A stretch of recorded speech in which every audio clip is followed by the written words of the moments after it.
Bonjour, est-ce que tu peux nous raconter un peu comment tu as pu aider Tolkurun à ses débuts, puisque tu étais là pour nous dire un jour, je me souviens, au mois de janvier il pleut, il n'y aura personne dans les rues si vous faites une manif, faites-moi une bonne grosse fête. Quand il y a quelque chose qui bouge pour la Bretagne, eh ben, j'ai envie d'accompagner, c'est tout. Il n'y a pas d'autre raison. Et ton surnom c'était député Diwan, ça l'est toujours d'ailleurs. Député Diwan parce que quand Dédé Lavanant un jour est venu au Conseil général pour me dire que Diwan avait des ennuis, moi je ne parle pas breton, je parle toujours pas le breton d'ailleurs. Je lui ai dit, ben, s'ils te font des misères, ben, je suis prêt avec toi à faire en sorte de t'accompagner et taper dans les conneries de l'État français.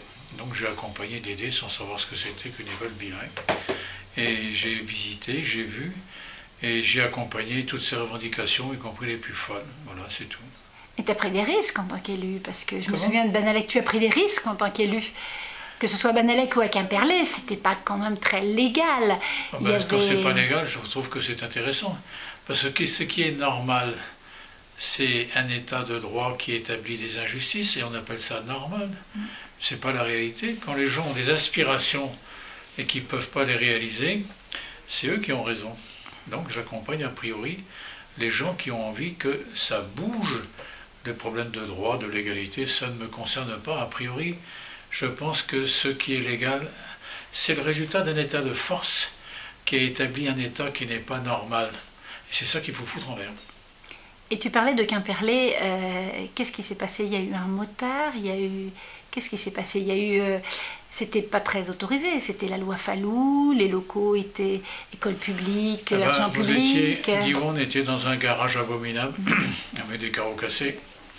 La municipalité, dite de gauche, entre guillemets, je ne sais pas ce que c'est, n'était pas pour. Et moi, j'ai entendu parler d'un petit causon qui était à l'école. Et ben, je me suis dit, s'il y a un petit causon, s'il a une souche ou une sentine, je vais aller voir. Et là, le maire de l'époque a dit catastrophe. Causon vient et il paraît qu'il a un petit-fils ou un fils, on ne sait pas ce que c'est, mais on n'a pas fini, ben, effectivement. Je suis allé très officiellement voir le petit Causon avec une voiture officielle pour lui dire bonjour, comment vas-tu? Puis c'est tout, ça a commencé comme ça. Et Banalec, c'était tout près de l'église, Banalec, il y avait aussi un conflit. Il y avait une municipalité de gauche qui n'était pas pour, et donc je suis allé, je me suis battu, et là je dois dire que le maire, qui était entre guillemets du PS, a estimé que, eh bien, il fallait voir qui étaient ces gens différents. C'est une sonnerie, mais ça fait partie de la vie. Et que ces gens-là, ben, il fallait peut-être voir ce que c'était. Et il est venu à mon groupe Langue et Culture Régionale au Conseil Général pour voir qu'est-ce que c'était. Et il s'est rendu compte que ben, il y avait des gens différents. Il y a des gens qui parlaient le breton, le gallo, le verlan, ben, s'ils ont envie de parler ça. Et il a accepté les initiatives que je prenais pour que la classe Diwan s'installe à Banalec. Lui, il est venu intellectuellement par le fait que ben, s'ils sont différents, il faut peut-être les aider. Il n'était pas pour, hein.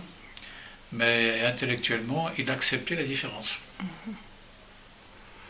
D'accord, et tu as vu ce festival prendre un peu de place, le festival Tolkurun, tu l'as suivi un petit peu, tes premières années, ce qui se passait à Quimperlé. Ta vision maintenant aujourd'hui de Diwan, c'est quoi? Ma vision de Diwan? L'avenir sera ce que les gens qui y sont le feront. Maintenant, quant aux jeunes Diwan, qui sont dans la turbulence comme tous les enfants, je ne sais pas ce qu'ils veulent faire, si c'est le plaisir immédiat. Parce que dans la vie dite normale, les enfants ont des demi, des parents divorcés.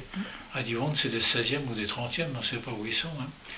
Alors, quand ils disent « je veux de suite, et si tu ne me donnes pas, c'est méchant, et je cherche que le plaisir, la fête, le H et tout ça », je ne sais pas où ils iront.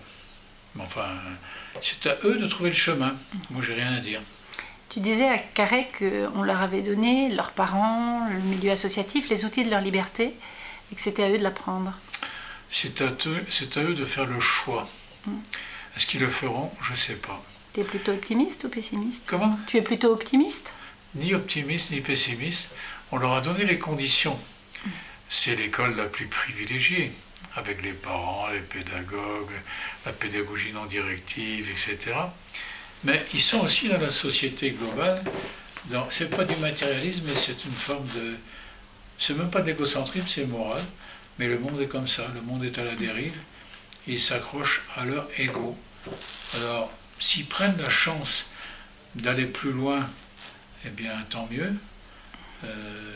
Je ne porte pas de jugement sur le chemin où ils vont. C'est eux qui choisiront et on verra. Mais dès que certains d'entre eux voudront être eux-mêmes, Sinn Féin, bah, je serai toujours avec eux, même si les chemins sont différents.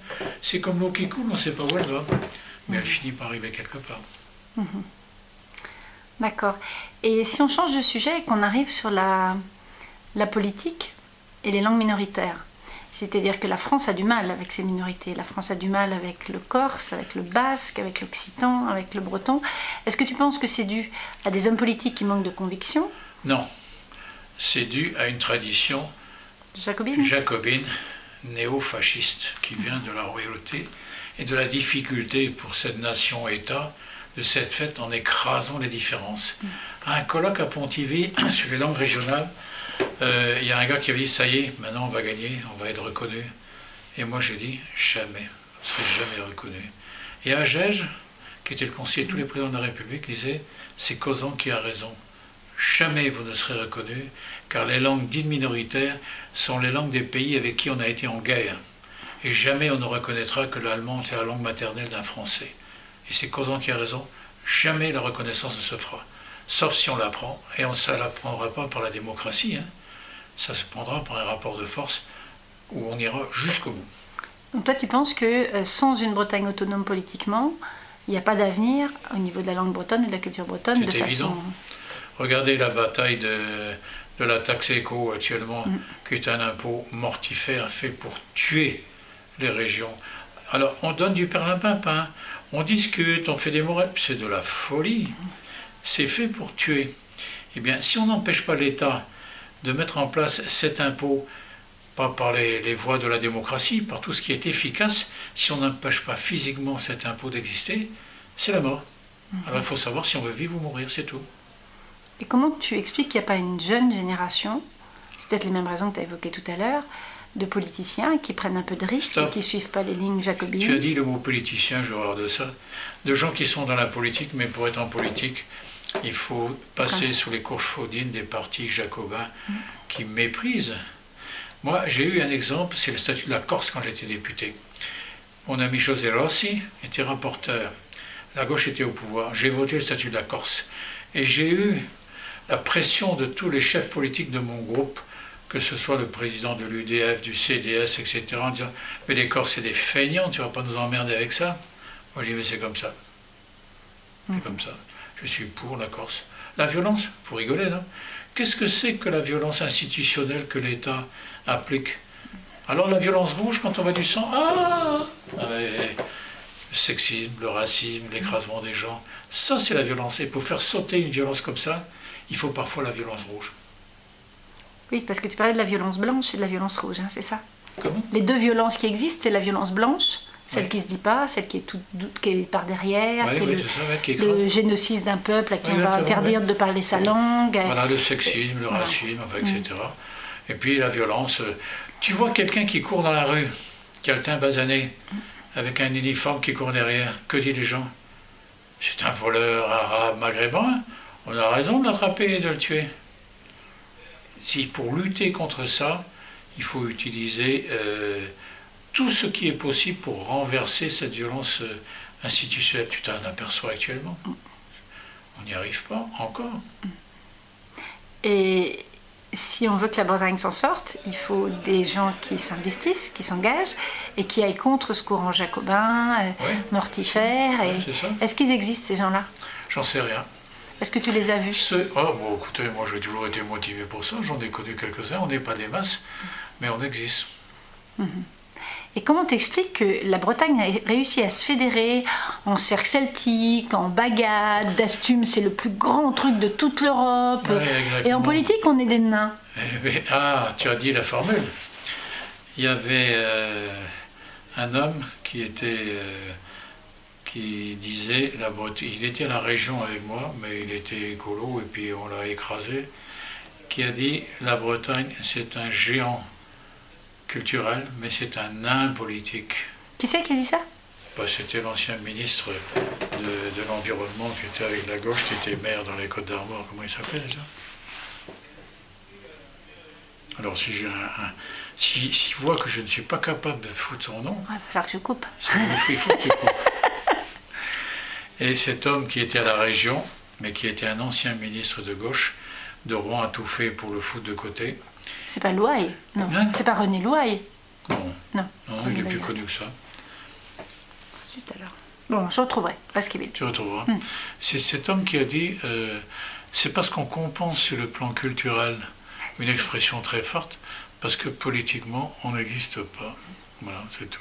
Il avait raison. Ah, je pense que Et c'est lui qui avait dit tu aurais dû être candidat à la place de la région contre De Rohan. J'avais essayé avec avec Le Drian, et on a beaucoup travaillé ensemble, il a fini par arriver, tant mieux pour lui. Tu crois que c'est arrivé d'être ministre de la Défense? Quoi? Tu crois que c'est arrivé d'être ministre de la Défense? C'est son problème. C'est son problème. Et ton regard sur la politique finistérienne aujourd'hui? Qu'est-ce que c'est que la politique finistérienne? Celle de M. Maille. Le breton, patrimoine. Moi, je crois qu'il n'aime pas les gens différents. Quand il était dans l'opposition, j'étais dans la majorité, et que je faisais passer des excès pour la langue bretonne et pour Diwan, il sortait. Et en passant derrière moi, il dit je préfère m'absenter et te laisser faire. Donc je crois que de façon structurelle, c'est un Italien du Nord, hein, de façon structurelle, il n'a pas intégré ce respect des différences. C'est pas un breton, c'est bien, enfin ça c'est pas un problème, il y a des bretons qui sont des larbins, hein.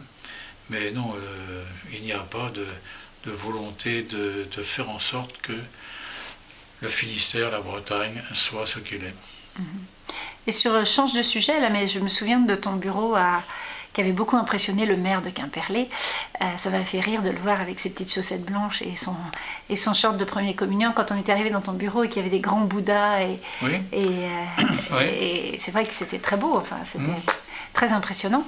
Et ta vision de la culture, parce que si la Bretagne est ce qu'elle est aujourd'hui, c'est aussi parce que... Ma vision de la culture, Chirac me demande un jour d'aller le voir quand il était dans le trou de la vague, hein, que le RPR choisissait Balladur, il me dit viens voir à Paris, et puis parle-moi un peu, pourquoi tu es un espèce d'autonomiste breton. Je dis mais c'est simple, pour faire vivre un pays, il faut y croire, il faut l'aimer, connaître son histoire. Ben moi, de différentes façons, la langue, le sport, etc. Ben moi, c'est parce que j'aime la Bretagne que je me bats pour la Bretagne. Et il me dit ceci, si j'avais des gars comme toi dans le Limousin, j'aimerais bien avoir des autonomistes, mais je ne les ai pas. Au fond, c'est ta façon d'aimer la France. Tu peux dire ça comme tu veux, mais l'attachement à un pays ne peut passer que par charnellement son attachement, sa connaissance, au-dessus de tout. Tu citais Paul Keinec. Ah oui. Pour toi, quels sont les créateurs ou les poètes, les musiciens, les chanteurs qui sont très importants pour être attachés justement à ce bout de terre là? Oh, celui qui était le plus important pour moi, ça a été Servat. On va faire la guerre aux Francs. La première fois que je vois Servat, c'était pour un anniversaire de Diwan à Quimper. On se connaissait de nom. Et j'ai pas pu m'empêcher de dire, heureusement que si tu es là, tu sais, je t'aime. Et il me répond, moi aussi. C'est un peu con, mais si tu veux, qu'est-ce que les Bretons chantent à la fin du repas d'une génération de Rfaïs-Antanoukos? La Blanche Hermine, ou le chant de la Herbée. C'est ça qu'ils chantent. Donc Servat a été un beau symbole. Civelle aussi, parce que Civelle, c'est l'identité de la Bretagne avec le côté international, parce que c'était la pop musique internationale, et Civelle a beaucoup compté pour moi aussi. Et je l'aime bien, c'est pas un révolutionnaire, mais il a beaucoup compté dans la conscience bretonne. Et Keinec alors? Keinec, je l'ai rencontré, il était étudiant, il vient me voir quand j'étais directeur de Pro et Cornouailles à Quimper, il voulait publier des textes, je l'ai vu comme étudiant. Et bon, je l'ai écouté, je lui ai dit, tiens, c'est un poète. Je n'ai pas donné suite. Et j'ai toujours cité sa parole, on a arraché ma langue de mon palais d'enfant. Et ça a été pour moi quelqu'un qui m'a beaucoup marqué. Je ne parle pas le breton. Moi j'ai été élevé au Conquet, dans une école catho avec un curé qui m'a dit je voulais être marin de commerce à l'Aberbrac. Il me dit tu n'iras pas à l'Aberbrac, tu iras à Brest faire des études. Je dis pourquoi? Il dit je sais pas, tu iras à Brest faire des études. Je vais te dire un truc. Le Conquet a été brûlé par les Anglais et les Hollandais pendant la guerre de succession. Ils ont débarqué au Blanc-Sablon. Le cimetière du Conquet est d'ailleurs à l'Eau-Christ, toujours. Et il me dit, va voir les traces d'incendie. Je suis allé voir, j'ai la photo sur mon portable, je pourrais te le montrer tout à l'heure. Et j'ai vu les traces d'incendie quand les Anglais ont débarqué. Et je me suis dit, mais l'histoire qu'il me raconte, elle est vraie. Qu'est-ce que je suis? Je suis breton, je suis français, je suis breton. Ben, je suis d'abord d'ici, avant d'être autre chose. J'ai fait mon service militaire dans la marine pendant la guerre d'Algérie, j'étais officier de marine, un mercenaire au service d'une puissance étrangère. J'ai fait en sorte que ceux qui ne voulaient pas faire la guerre, qui ne voulaient pas laisser leur peau, n'allaient pas la faire. Si bien qu'un jour, quand je suis parti, les services statistiques ont demandé mais qui c'est causant, il est parti. Tous ces rapports, ça colle pas. Ben ouais, mais j'étais parti. Donc Keinec, Servat, Stivell, il y a d'autres artistes ou créateurs qui ont compté pour toi? Non. C'est ces trois-là? Non, il n'y a pas d'homme politique non plus. Pas d'homme politique. Un seul, André Colin, dont j'aurais été un peu le fils spirituel, parce qu'il avait une force de terrain, d'identité, tout en étant un homme politique national. Quand il venait passer le week-end ici, après avoir fait le monde avec la démocratie chrétienne, il disait, maintenant on va aller voir les chantiers, et on allait voir le terrain. Et un jour, il a dit à Debray que la Bretagne était sa petite patrie. Et Michel Debray a dit, oh, quand même, tu exagères. Mais je suis fait comme ça. C'était un Français tradit. Mais il avait les pieds dans la glèbe. Et il m'a appris ça. Et donc aujourd'hui, tu as un regard un peu désabusé vis-à-vis de la politique actuelle? Non, pas désabusé. Je n'attends rien des autres. Je crois qu'il faut être soi-même, faire ce à quoi on croit jusqu'au bout, contre tout, et prendre tous les moyens pour y arriver, contre les modes, contre le droit, les quotas, c'est typique, quand tu vois tous les gendarmes qui se baladent, c'est du cinéma, et quand tu vois des Bretons qui disent « Ah, on a obtenu un moratoire, on va discuter, on aurait des sous pour faire la route 4 voies », c'est lamentable. Et un pays comme nous, ça ne s'achète pas.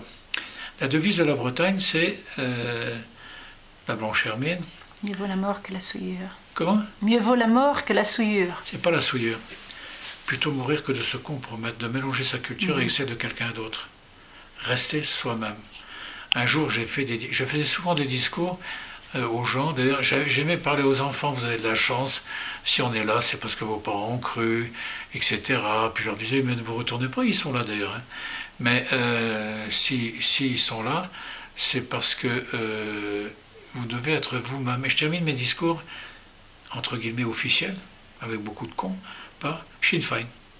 Et là, ils se réveillent, ils se disent, zut, où est-ce qu'il est allé? Écoute,